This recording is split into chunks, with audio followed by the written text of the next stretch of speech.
sa atin sa Pilipinas ay nakukuha ang impormasyon tungkol sa trapiko at panahon sa pamamagitan ng cellphone, ganoon na rin sa Brunei Darussalam. Inilunsad na sa Brunei ang pamamahagi ng weather information sa tulong ng smartphones. Ang kay Christine Zulueta sa ASEAN muna tayo. Hindi na nga maitatanggi ang malaking papel na ginagampanan ng makabagong teknolohiya sa buhay ng nakararami. Sa katunayan, mas marami ngayon ang halos nakadepende na sa teknolohiya ang mainam at kumbinyenteng pagtakbo ng kanilang buhay. Kaya naman, upang mas makapaghatid serbisyo sa paraang ayon sa makabagong pamumuhay itong panahon ng digital age, ay inilungsad ng Brunei Darussalam Meteorological Service ang kauna-unahang weather application na maaaring i-download ng libre sa pamamagitan ng iTunes App Store at Google Play.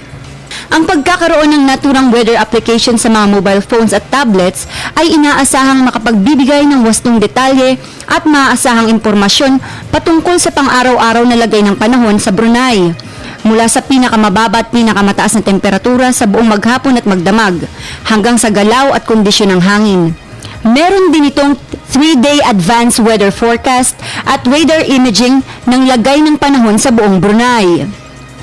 Sa oras naman ng sakuna, ay maaasahan na ang weather application ay magbibigay ng mga kapaki-pakinabang na babala at detalyadong impormasyon kung saan may posibilidad ng mga pagbaha at malakas na paghangin. Bilang panauhing pandangal, ay pinaunlakan ng Minister of Communication na si Pehin Dato Seri Sitya Abdullah ang nasabing pagtitipon.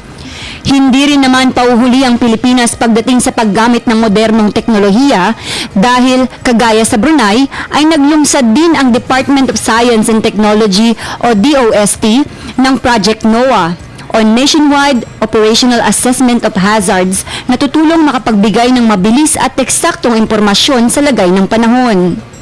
Ang Project NOAA na maaaring ma-access sa website nitong noaa.dost.gov.ph ay mayroon ding Project NOAA application na maaaring ma-download ng libre sa mga mobile phones at tablets. Tunay ngang napapanahon at nararapat lamang ang paggamit ng makabagong sistema at teknolohiya nang sa ganon ay mas mapaghandaan ng karamihan ang bawat pagdating ng malawakang mga pag-ulan at iba pang mga sakuna. Sa tulong ng ganitong mga modernong teknolohiya, ay mas makakampante ang bawat isa dahil mayroon silang sapat na kaalamang tiyak ang kapakinabangan sa kanilang pang-araw-araw na buhay. Para sa Telebisyon ng Bayan, Christine Zulueta.